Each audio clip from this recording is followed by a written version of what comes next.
Olá pessoal, vamos para mais um podcast Uniara. Lembrando que os vídeos do podcast estão disponíveis nas plataformas do Instagram, YouTube e Facebook. Hoje, o podcast Uniara recebe Chico Santoro, arquiteto, amante da música popular brasileira. Chico, um prazer recebê-lo na universidade. Aliás, você é da casa, né? Seja bem-vindo, um prazerzaço em recebê-lo. Alexandre, o prazer é meu. Muito obrigado pelo convite, né? Somos da casa aí através da Rádio Uniara FM, né? Que temos um programa lá. E o prazer é meu. Estou aqui à sua disposição, mas não vai fazer umas perguntas muito difíceis, né? Chico, você é um arquiteto. Defina a arquitetura para mim hoje. O que é ser arquiteto hoje? Olha, o arquiteto, pela sua gênese, a formação do arquiteto, ela tem uma ligação muito grande com a arte, com a engenharia, né, com as exatas e com o social, né? O arquiteto é formado para dar soluções sociais para a população de uma forma geral. Então, nós temos o arquiteto que atua mais numa área, por exemplo, de planejamento urbano, outro só de edificações. E o que eu sinto é que o arquiteto é muito pouco usado nas construções de aspecto social. Por exemplo, os grandes conjuntos habitacionais. Você vê por aí em qualquer cidade, a grande maioria, mais de 99%, são construções tudo muito padronizadas, sem o verde, sem os equipamentos necessários, né? Então, o arquiteto é muito pouco usado nessa área que eu acredito que seja mais importante para um país que tem um déficit de habitação extraordinário, né? As cidades, o Estado e a federação, né? Como é que é pensar arquitetura hoje? Porque, assim, em tempos se a gente falar do ponto de vista moderno, né, muitas retas, poucas curvas, né? Por que isso ocorre? Bem, apesar de a gente estar em 2025, eu acredito que a nossa arquitetura, um estilo arquitetônico, ainda é arquitetura moderna. Nós tivemos aí o pós-moderno, enfim, mas a arquitetura moderna, que o grande exemplo é o Oscar Niemeyer, né? Mas com outras variações aí tão boas quanto a dele, como o Vila Nova Artigas, o Rui Otaki, enfim, Corbusier, que é o mestre deles todos, né? Ele foi o mestre do Lúcio Costa e do Niemeyer. E você falou de curvas, né? Interessante, e você falou do Le Corbusier. Interessante é que o Le Corbusier é que foi o mestre deles. E o Niemeyer, a gente fala, como fala na música também, deu o troco. Qual foi o troco do Niemeyer para o Le Corbusier? Troco, tudo entre aspas, né? As curvas. O Le Corbusier, até Pampulha, que é a obra primeira ou mais famosa do Niemeyer, do início da carreira dele, de 1942, ele usa aquelas curvas lá. A partir daí, o Le Corbusier começa também na sua arquitetura a usar as curvas. Então você vê como é que foi essa. E eu entendo que essa arquitetura moderna prevalece até hoje. É moderna, mas então ela vem desde 1940 e pouco, né? Sim. Ou com o Le Corbusier até um pouco antes. Então, é essa arquitetura que eu acho que é a mais interessante. Porque você pega, às vezes, eu vou fazer uma arquitetura colonial. Não tem sentido. Hoje, você vai fazer as janelinhas todas ali, enfim. Tem muito a ver com a moda, né? O arquiteto, ele anda muito... O arquiteto, ele anda ao lado da moda? Ele reproduz a moda? Ou ele cria a moda? Ele mais cria do que... Eu entendo que ele deva criar e não seguir a moda, porque às vezes a moda é burra, né? Então, às vezes a moda é burra. Então, você não pode, né, fazer uma casa colonial no ano de 2025, fazer uma coluna grega em 2025. E acontece isso ainda. Os prédios, para você ter uma ideia, isso você pode observar. Não vou falar Araraquara, mas o Brasil... São Paulo, que é um grande exemplo, né, às vezes de mau urbanismo, má arquitetura, mas você vê os prédios, eu digo prédios altos, prédios de alto padrão, você vê aquela arquitetura. A maioria não tem nada, não chegou no moderno ainda.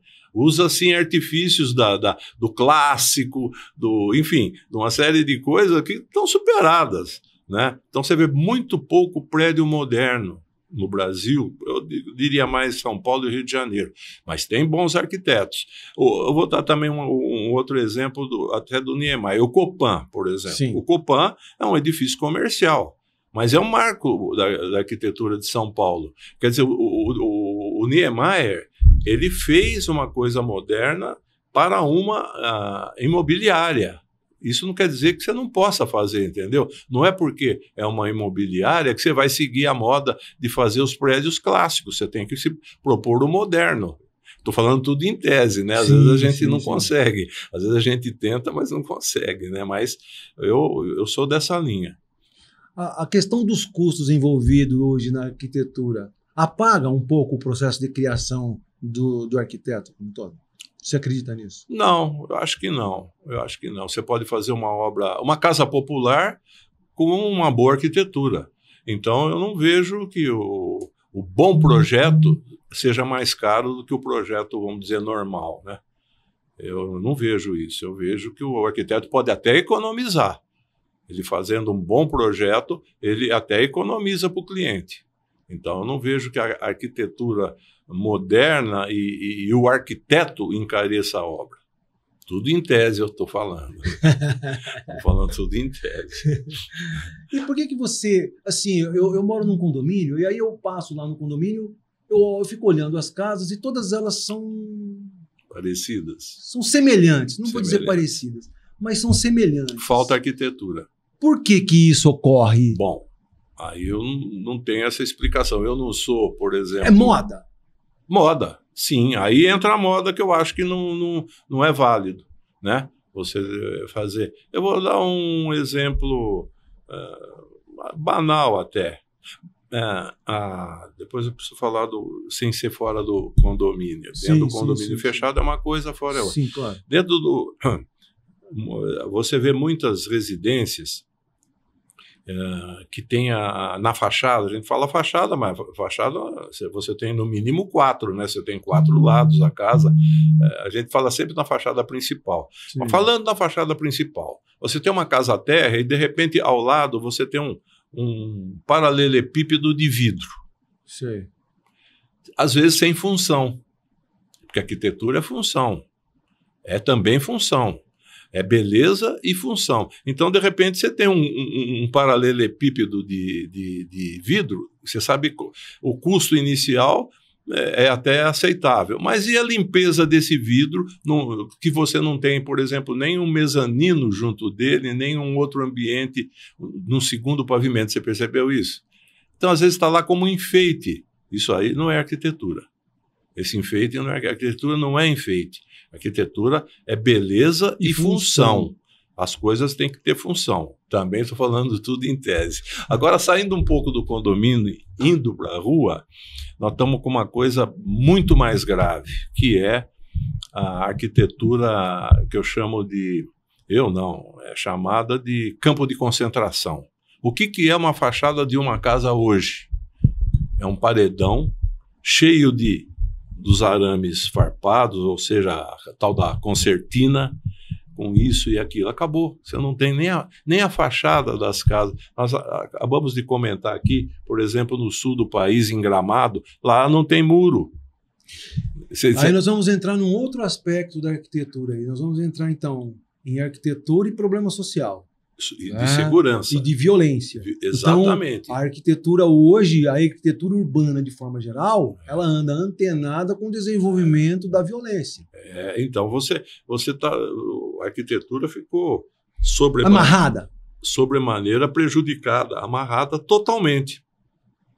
E outro detalhe que eu tenho observado, principalmente em prédios comerciais, institucionais, tudo, tá certo que o bombeiro tem que ter suas normas, o Ministério do Trabalho tem que ter suas... Mas você já reparou a quantidade de corrimão que nós temos hoje nos prédios, rampas e... Você tem que ter a rampa, você tem que ter o corrimão, mas é de uma forma tão agressiva que você não vê, você não tem mais aquela fachada que você estuda, que é bonitinho, que tem aquilo. Que você não tem mais beleza no processo. Não tem. Você tem mais funcionalidade do que beleza. Quer dizer, não existe uma harmonia nesse sentido, né? Isso eu não sei também a solução, né? Sim, eu não vou te falar qual é a solução, porque eu também não tenho ela aqui no bolso do colete, mas a questão da segurança, então acho que para voltar atrás você tem que ter mais segurança, né? Para poder se liberar um pouco mais os prédios, né? Enfim. Mas você não vê as fachadas hoje, você não consegue ver por causa dos muros, dos portões e toda essa parafernália da segurança. De forma geral, assim, o Fagner? E, inclusive, a gente tem visto o prejudicar a fachada dos prédios, tudo, os fios das cidades.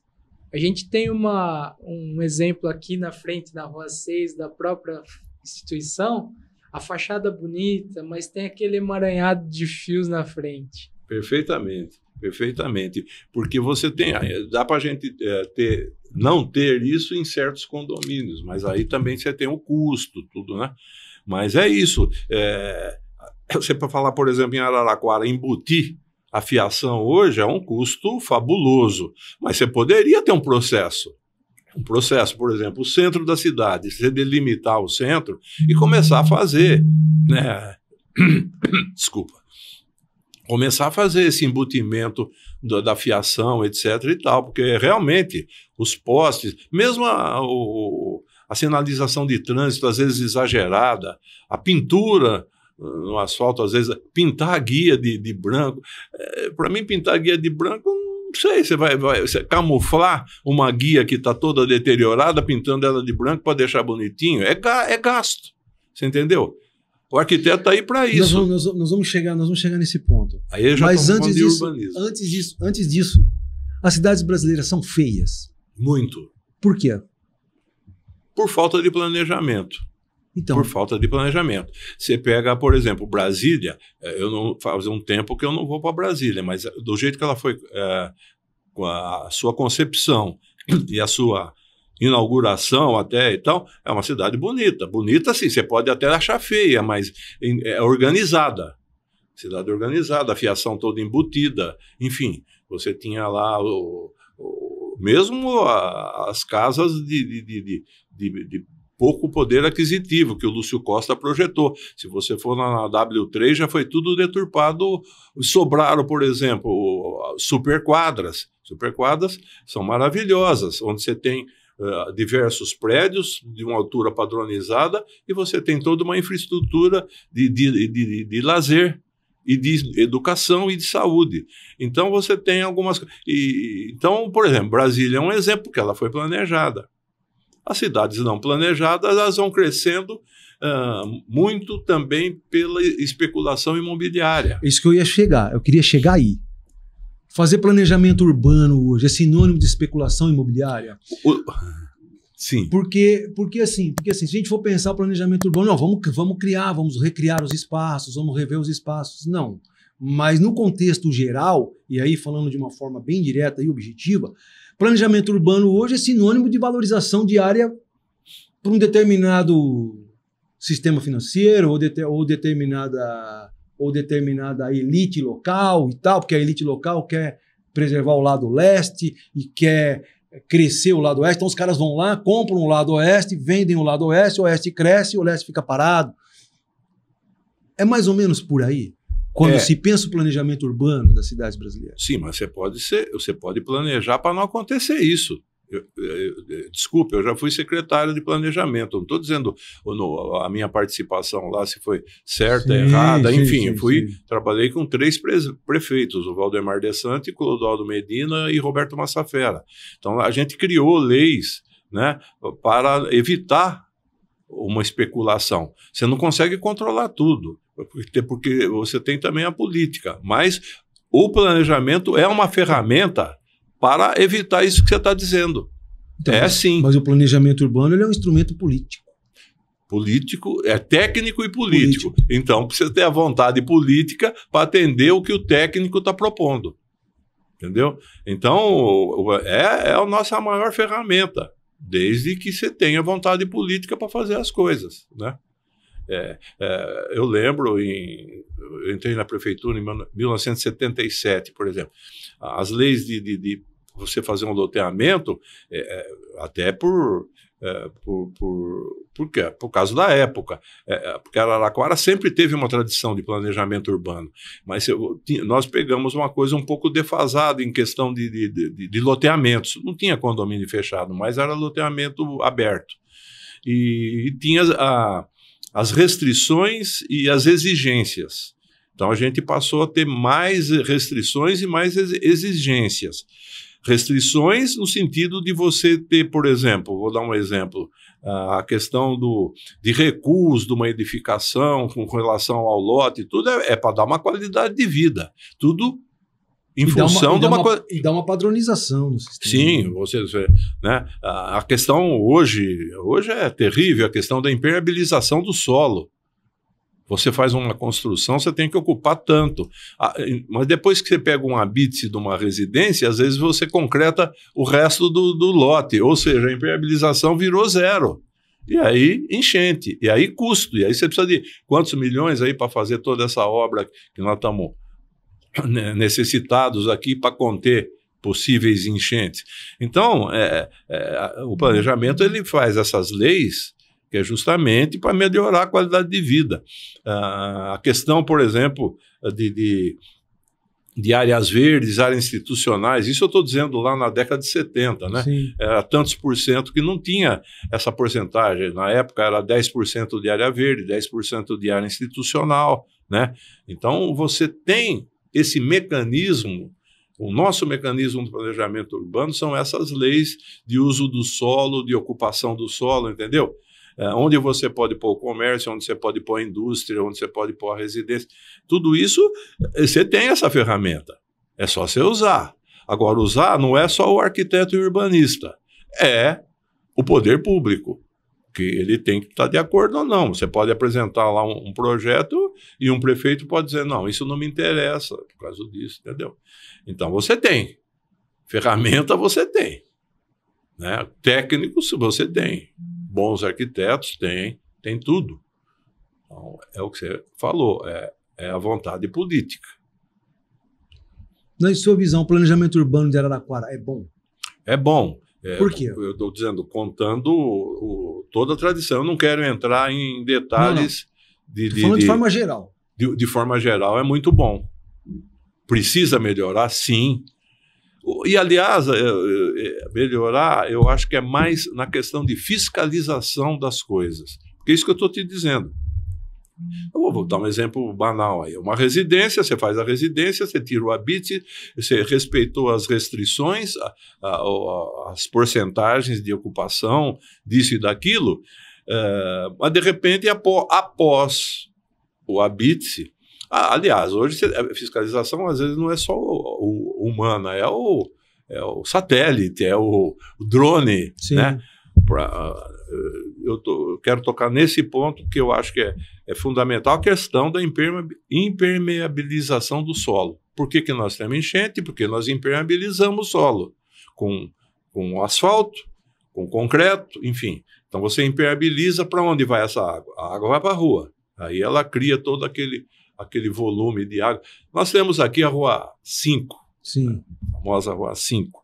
Né? Trouxemos uma vez aqui um urbanista ligado a patrimônio histórico, aqui no auditório aqui da Dom Pedro II, o Benedito Lima de Toledo, que escrevia no Estadão, na segunda página do Estadão. Sim. Ele conhecia o mundo. Ele falou... E nós não falamos da Rua 5 para ele. Ele veio para fazer uma palestra. Mas ele veio a pé do Hotel Eldorado até aqui, a Uniara. Quando ele passou pela Rua 5, ele notou e, na sua fala, ele disse, eu passei aqui de uma rua, uma das ruas, ou a rua, acho que ele falou, a rua mais bela que eu já vi. Falou isso. Nós ficamos impressionados, porque ali era o Benedito Lima de Toledo, não era eu que gosto da Rua 5, que eu nasci aqui do lado. Enfim, por quê? Ele falou, é uma rua ecologicamente correta. Tem as árvores que retêm, quando chove ela tem uma certa retenção de água, tem o clima que ela cria, o paralelepípedo, que é um piso não é impermeável, é permeável, que ele infiltra a água. Exatamente. Então, é isso. Agora, por exemplo, nós temos muito ruas de paralelepípedo em Araraquara. Eu sou a favor de que se mantenha essas ruas, elas ajudam, pelo menos um pouco, né, nessa questão da impermeabilização do solo, porque o asfalto, né? Então, você tem detalhes, enfim, o Jaime Lerner usa muito a expressão acupuntura urbana. Né? O que é acupuntura urbana? Às vezes são pequenos detalhes de uma cidade que você faz aquela cidade se transformar numa cidade correta, numa cidade melhor, com maior qualidade de vida. E hoje o meio ambiente é fundamental, né? Então, toda essa questão de impermeabilização, tudo está ligado ao meio ambiente, enfim, né? Arborização. Nós éramos uma cidade de arborização privilegiada no Brasil. Éramos, não somos mais. Por quê? Deixou-se de manter, e de plantar e de fazer, certo? Também não vou entrar se for o prefeito ou não. Eu tenho um exemplo. Eu estou me alongando em certas coisas, mas acho que talvez seja. Mas é a sua opinião, e nós estamos aqui para te ouvir. É isso que nós queremos ouvir. Quem tem que falar é você. É importante na questão da cidadania, enfim. Eu lembro que eu vou citar só num governo, né? Não vou citar o governo, que foi alargada uma determinada rua. Aliás, eu não fui a favor, mas enfim, eu era, né, da prefeitura. Mas enfim, foi alargada e foram plantadas árvores. Você planta a árvore, você põe a estaca para sustentar aquela muda que é pequena, para ela poder crescer, enfim. Você põe aquela estaca de madeira, ou caibro, ou qualquer coisa, e amarra a árvore. Você não pode amarrar, você tem que estar até meio folgado para ela poder crescer, né? A árvore e tal. Você acredita que, não sei hoje, isso já faz uns 20 para 30 anos, eu não sei hoje se percorrer a rua e olhar, talvez ainda tenha a estaca que a planta cresceu e levou junto a estaca. Isso tinha até outro dia. Também não vou citar o local, mas estou dizendo, enfim, vocês sabem qual é. Então, pode um departamento de paisagismo da prefeitura aconteceu uma coisa desse tipo. Então eu vou chegar longe. Porque no meu mestrado lá em Curitiba, quando eu fiz o mestrado lá na Universidade Estadual de Ponta Grossa, eu estudei o IPUC, o Instituto de Pesquisa e Planejamento Urbano. Trabalhei lá. Você trabalhou no IPUC? Sim, como estudante, estagiário. Como estudante? Você pegou o japonês lá, como que era o nome dele? O que foi prefeito? O que foi prefeito, Cássio Taniguchi? Cássio Taniguchi. Você pegou o Cássio? Não, eu sou anterior, eu sou um pouquinho mais velho que você. Porque todos os prefeitos de Curitiba, quer dizer, até 2007, 2008, entre 90 e 2008, todos os prefeitos de Curitiba passaram pelo IPUC. Todos eles foram, né? E a minha pergunta é a seguinte: o Instituto de Pesquisa e Planejamento Urbano de Curitiba pensava necessariamente o planejamento urbano da cidade. E por isso que Curitiba tinha aquele viés, né, modernizante, enfim, aqueles corredores, enfim, tal, né? Você acha que Araraquara deveria ter algo semelhante nesse sentido? Porque, assim, o IPUC era um centro, e você sabe disso, você fez estágio lá, você era jovem. Era um instituto que só pensava o planejamento urbano. E ele era feito por técnicos que organizavam o processo. Você acha que isso daria certo na cidade de Araraquara? Sem dúvida. Sem dúvida. Piracicaba parece que tem. Outras cidades, eu estou lembrado de Piracicaba. Eu vou voltar um pouquinho atrás. Eu vou ocupar seu tempo aqui. Não tem problema.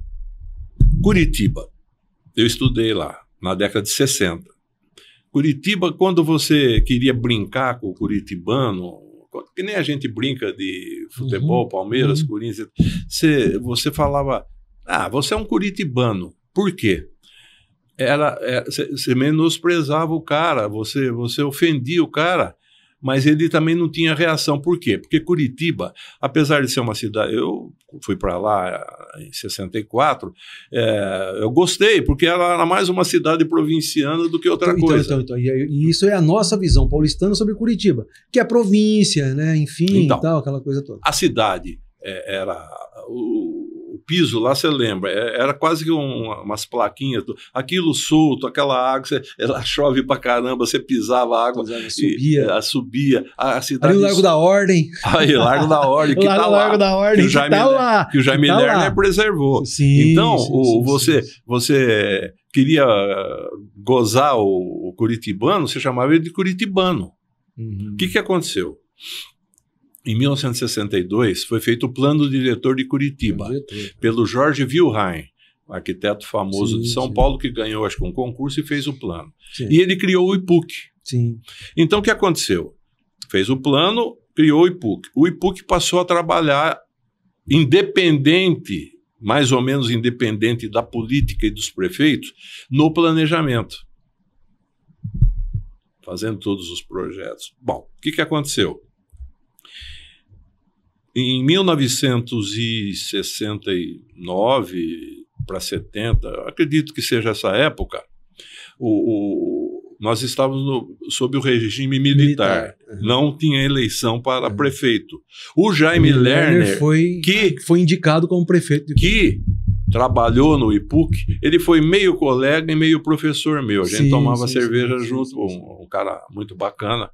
E ele foi meio colega, meio professor, e ele tinha sido do IPUC. Sim. Ele, Lubomir Ficinski Dunin, que foi meu professor, trabalhei no escritório dele, enfim. Então você tem ali o IPUC trabalhando aqui e os prefeitos passando. Sim. Quando chegou o Jaime Lerner nomeado, o que ele fez? A gente fala, ele abriu as gavetas todas do IPUC, que estava tudo... E planejou a cidade. E ele mudou, não sei se você acompanhou isso, você é muito jovem, ele mudou em 4 anos, ele mudou uma cidade. Eu não acompanhei isso. Acho que você não era nem nascido. Mas eu... Você sabe. Mas eu li os livros, eu entendi o processo. O Jaime Lerner fez em 4 anos, cara. Eu sei. É uma coisa inacreditável. E o que ele fez? Ele usou o dinheiro que estava disponível do BNH, de não sei o que, enquanto outros prefeitos, que eu também não vou falar o nome, de São Paulo, faziam outras coisas, em vez de usar para o benefício da população, ele usou aquilo. É incrível o que ele fez em 4 anos. Depois mais 4 e tal. Mas o que ele fez em 4, por exemplo, o calçadão, chamado calçadão. Ele fez de sexta-feira às 6 horas da tarde até segunda-feira às 8 horas da manhã, quando abriu o comércio. Porque o comércio, provavelmente, como aconteceu aqui em Araraquara, numa determinada época, foi contra. Nós planejamos também um calçadão em Araraquara, mas o comércio, porque ele acha que ele vai ser prejudicado. Lá, o Jaime Lerner, ele falou, se eu for consultar não vai dar certo. Ele fez e deu no que deu. O primeiro calçadão, a primeira fase do calçadão foi feita em 72, 74. 72 horas, acho que seja, né? Então, veja bem, você falou exatamente o que é importante. O IPUC continua lá assim, ele vai indo, ele vai planejando, ele vai estudando. Os prefeitos vão passando. Tem os caras que usam o IPUC e tem cara que não usa. Então, por exemplo, essa safra que veio, o Jaime Lerner, o Cássio Taniguchi, o Greca. O Rafael Greca também, né? cria do IPUC. Cria do IPUC, tudo na linha do Jaime Lerner. Então, é possível? É possível. Não temos o dinheiro que tivemos numa determinada época. Hoje é uma prefeitura, é uma dificuldade enorme, porque muitas coisas federais e estaduais passaram para o município não comporta, não tem condição. Né? É dificílimo ser prefeito de uma cidade, qualquer cidade, né? No caso Araraquara, é uma cidade de média, é difícil, você não tem recursos. Mas você pode fazer os pequenos detalhes, os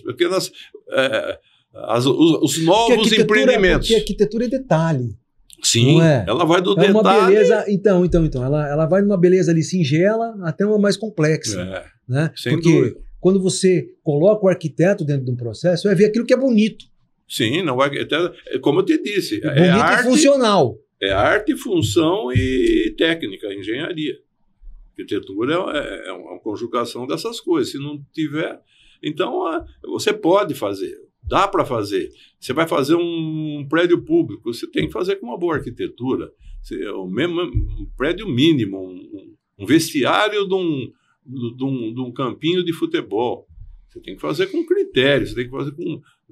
Não é porque é pequeno, entendeu? Não estou dizendo as grandes obras. Está difícil você fazer uma grande obra, fazer um teatro hoje, fazer um gigantão hoje, fazer enfim, essas grandes obras é dificílimo, né? A menos que venha o recurso estadual, federal, mas o município não tem condição de bancar isso hoje. Então eu acho que é planejamento e usar bem aquilo, né? E voltando só em Curitiba, aí, se você falar hoje para um curitibano, você é um curitibano, ele fala, com muita honra, eu sou conhecido no mundo. Curitiba é conhecido no mundo por causa do planejamento urbano. Do plano diretor e do IPUC e dos prefeitos que usaram o IPUC de uma forma correta. Então, porque Curitiba é uma cidade bela, né? Bela. E até pouco tempo atrás era mais funcional. Sim. Hoje ela já está um pouco atrasada já no seu processo por conta que o desenvolvimento foi muito grande, muita gente, né? A cidade cresceu muito, né? Mas, enfim, ela continua sendo uma cidade como exemplo de arquitetura, de beleza, de funcionalidade, né? Sem dúvida. Eu não quis dizer também que o Jaime ou outros resolveram tudo, porque você tem é uma cidade muito espalhada, ela é muito grande, Curitiba sempre foi muito espalhada. Essa questão de ser espalhada é um problema também, a gente vê aqui na própria cidade aqui de Araraquara. Então,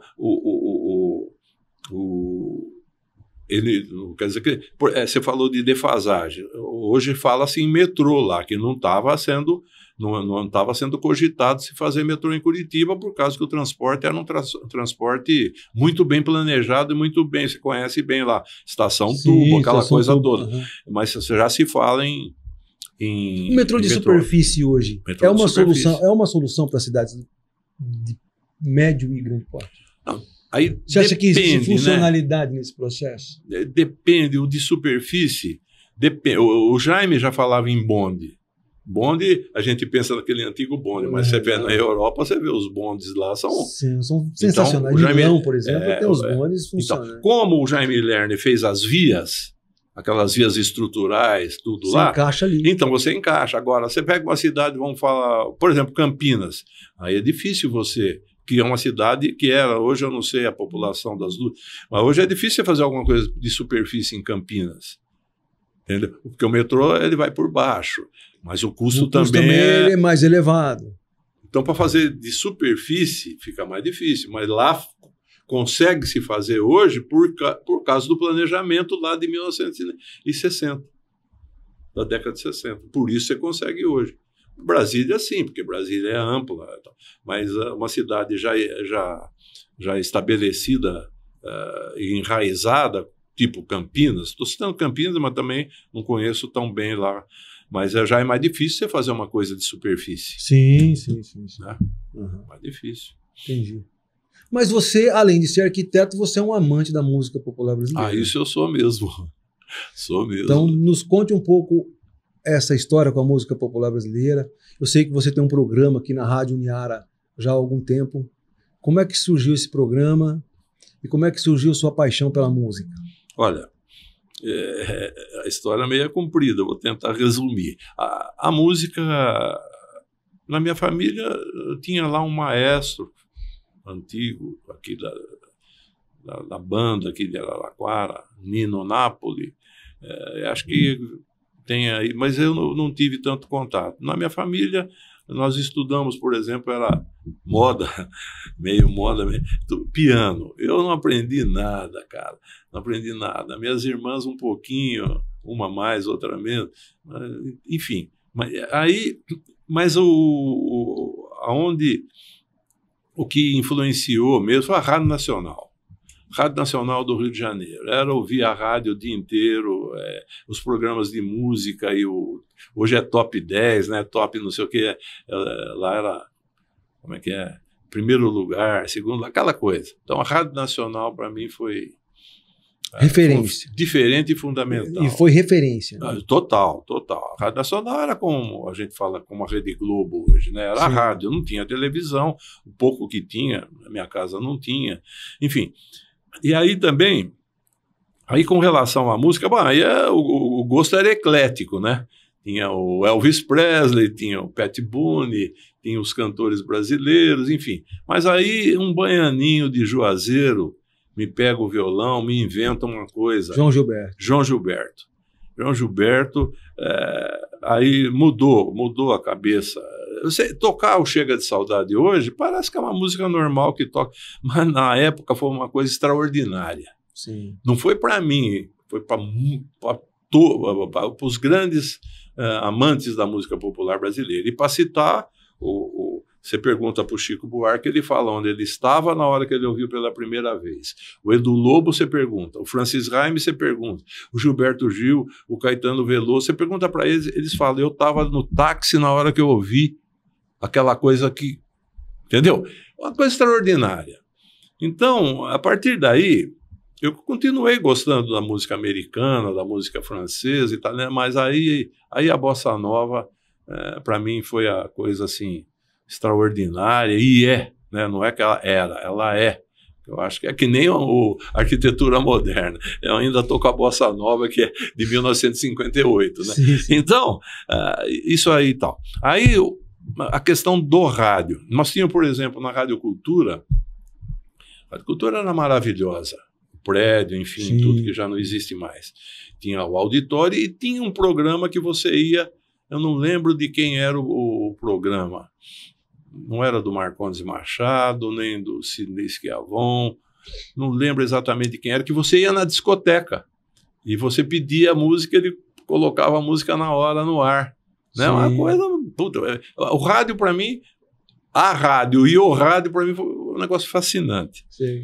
Depois eu morei ali na esquina da Rua 3 com a São Paulo, e na São Paulo, um pouquinho para baixo da Rua 3, entre a 3 e a 2, tinha Araraquara Repórter, a voz sonora das esplanadas. Sim. Era um serviço de alto-falante, que acho que era do Mariottini, do Batata, que foi goleiro de futebol, da ADA, né? Eu torço para a ADA também. E aí... Isso é polêmico, já discutimos muito isso aqui.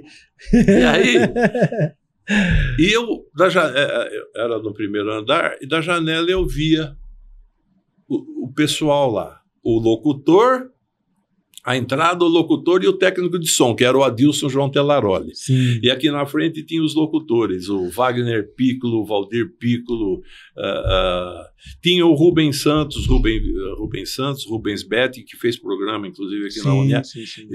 Esse pessoal lá. E eu lá olhando, moleque, jovem, olhando aquilo lá, fascinado. Ficava fascinado. E um dia faltou não, demorou para chegar o locutor, começava às 19 horas em ponto, acho que era de quinta, sábado e domingo. Sim. Eu lá, eu só estou olhando, e o locutor não aparece, eu estou percebendo, e o Adilson já estava lá.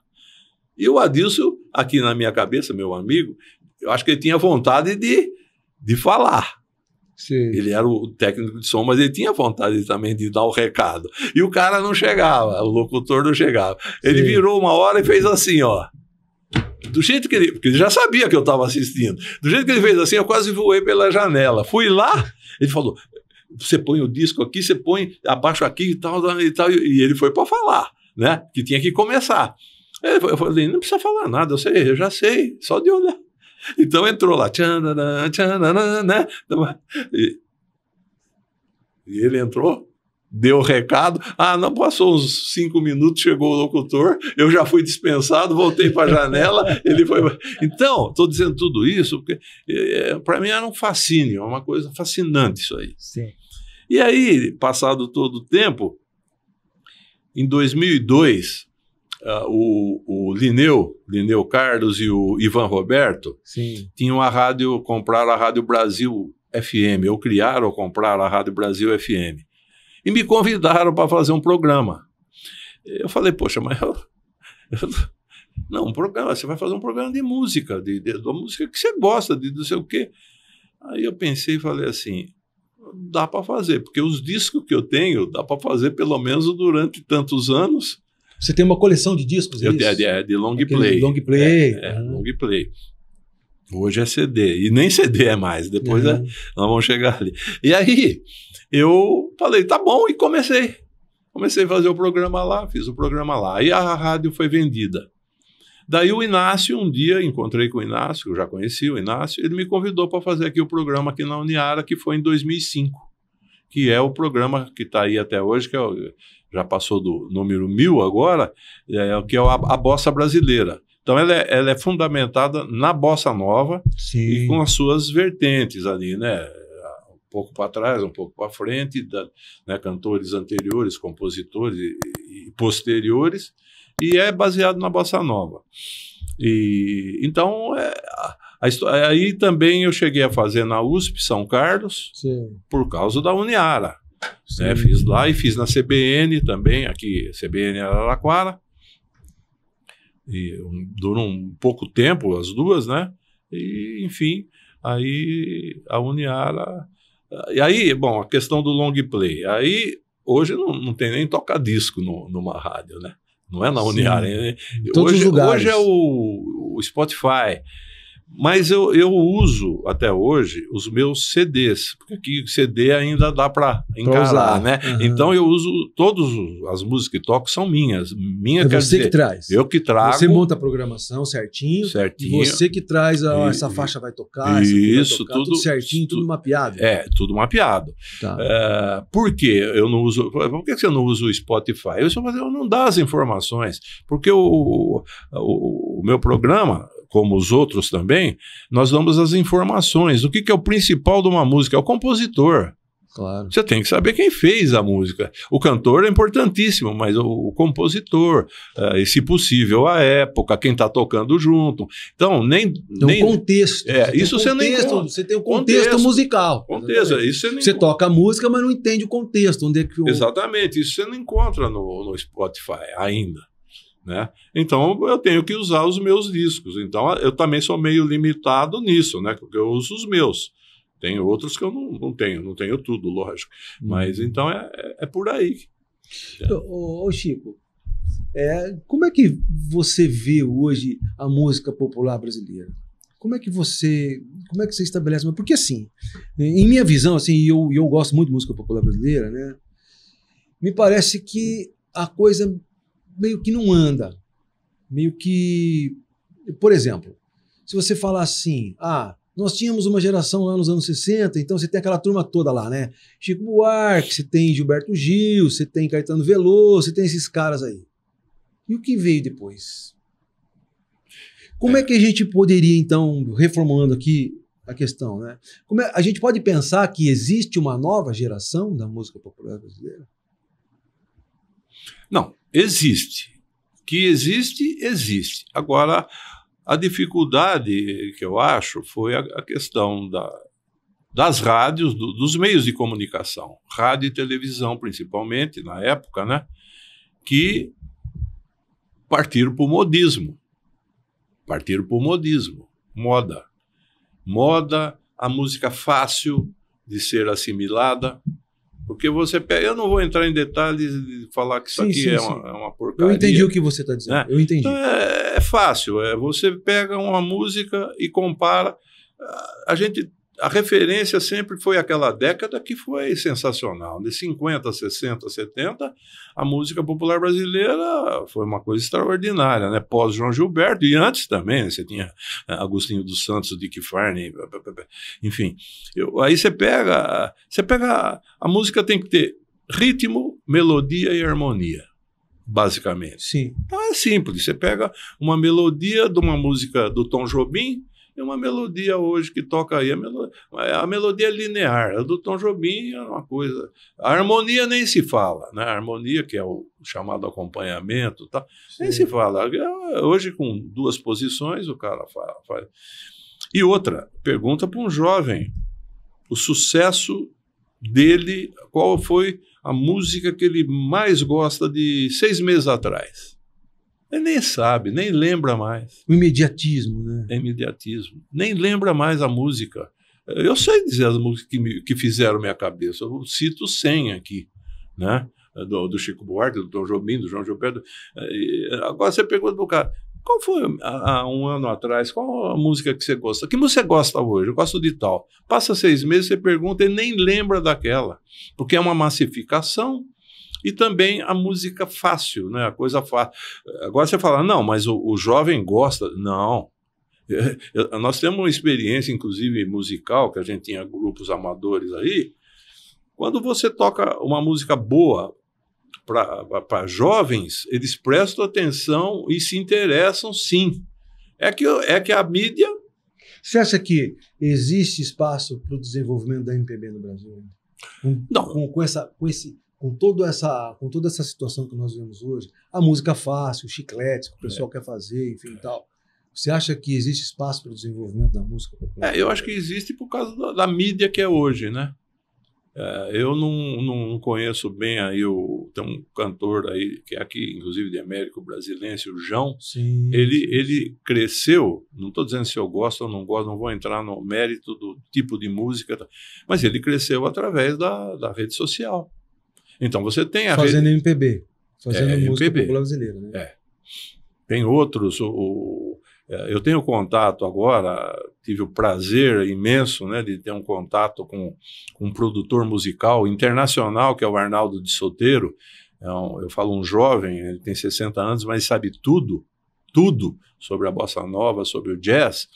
E ele tem me enviado coisas novas. Ele me enviou, por exemplo, agora há pouco tempo, um compositor chamado Gustavo Cisne.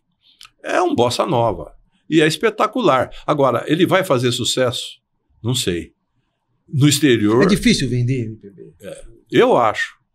Até por causa de toda essa...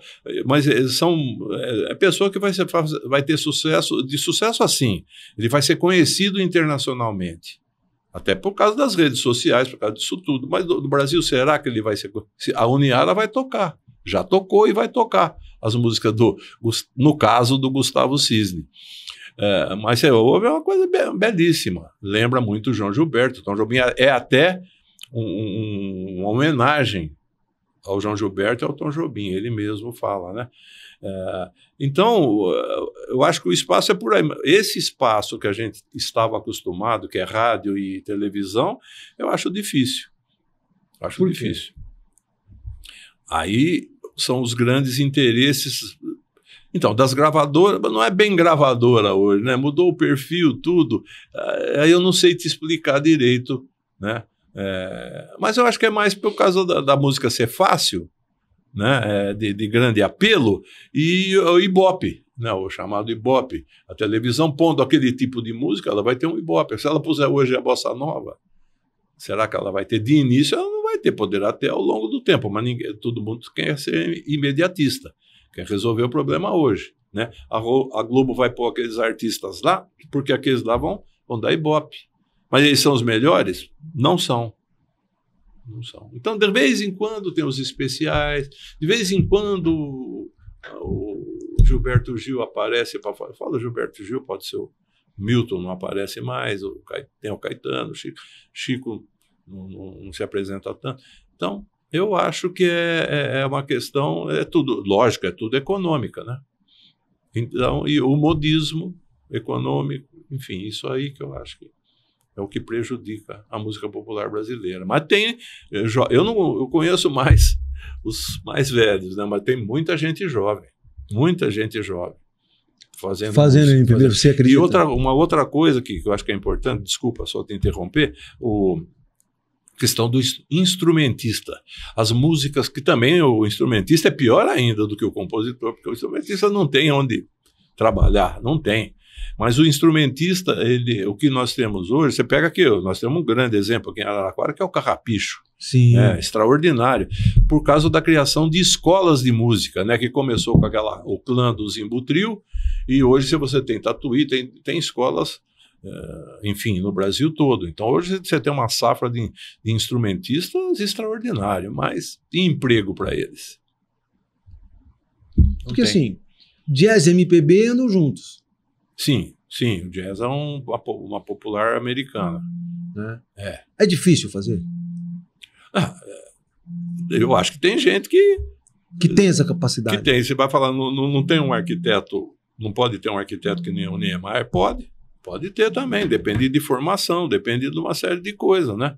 Mas você tem, lógico, condição de músicos e de compositores aí para fazer o que foi feito na década de 60. Porque o pessoal hoje não gosta assim, que nem, por exemplo, eu me lembro de uma vez o Tim Maia, né, assistindo o João Gilberto tocar, aí o Tim Maia chega e diz, pô, esse cara faz música, as músicas dele é cheias de acordes. É cheia de acordes mesmo. Por isso que eu tô falando. Então. E aí eu já remeto à juventude de hoje, né? Que gosta daquela coisa simplificada, fácil, aquela coisa meio que gambiarra, uma gambiarra musical ou coisa assim, né? Então porque isso interfere na construção da música, né? Sem dúvida. Porque, como a gente estava falando da arquitetura, hoje você vai lá, faz as casas tudo linha reta, porque é mais simples, lá é mais fácil, papapá, do que meter aquela curva. O paralelo com a música é a mesma coisa. Eu vou fazer uma música lá que tem 15 acordes, não, eu só posso fazer uma que tem 2 ou 3. E a beleza da música? Exatamente. Aí a qualidade, então, a beleza da música. Mas esse jeito de ser do jovem brasileiro, que gosta tudo de simplificar, meio aquela coisa, aquela gambiarra e tal, isso não prejudica o andamento? Ou você acha que isso cria novas vertentes dentro da bossa nova ou da MPB? Você pode criar novas vertentes, mas então, dentro daquilo que eu te falei dos instrumentistas, nós temos aqui em Araraquara hoje, eu não sei dimensionar, mas você tem tipo Carrapicho. Sim. O Carrapicho dá aula. Então você tem hoje muitos instrumentistas aqui em Araraquara que dão aula para o jovem, para as crianças jovens, entendeu? Isso é importantíssimo. Sim. Então uma coisa que não tinha, você vê, de uma certa forma, você vai criar os caras que poderão fazer música com muitos acordes, né? Com muitos acordes, enfim, uma música diferenciada. Mas ao mesmo tempo, agora nós temos também a inteligência artificial que faz música. Você percebe como é coisa complicada, complexa, porque se você pega o computador e você faz a música, você faz músicas, você canta e você põe a voz que você quer. O Pelé não anunciou o Neymar agora pela inteligência artificial. Então, ao mesmo tempo que nós estamos tendo essa, eu falo, evolução, porque antes eu estudei, por exemplo, no Conservatório Dramático e Musical de Araraquara, que era do Tescari. Sim. Hoje você tinha outras professores particulares, mas hoje tem muitos. Você quer aprender violão, você quer aprender bateria, piano, teclado, você tem muitos músicos, tipo, não sei se você conhece o Claudinho, um músico extraordinário, sim. de sopro, é um professor. Então você tem muito mais professores, vamos chamar assim, do que na década de 60, aqui em Araraquara, estou falando de Araraquara. E São Paulo, o grande marco foi o clã, que era do Zimbutril, né? Sim. E hoje Tatuí também ficou muito famosa, e hoje você tem... Então eu acho que ao mesmo tempo que você está tendo isso, você tem uma concorrência aí com a inteligência artificial que vai fazer coisa que vai rolar aí. Entendi. Aí tá certo. Vai competir. Tá certo. Conversamos aqui com Chico Santoro, arquiteto, amante da música. Um papo incrível sobre arquitetura, sobre música. Chico, muito obrigado pela presença. A gente agradece demais.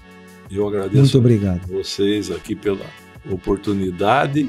E não falamos de futebol, nem de basquete, enfim, vai ficar para uma próxima oportunidade. Eu já estou me convidando. Chico, muito obrigado. Obrigado vocês. Obrigado.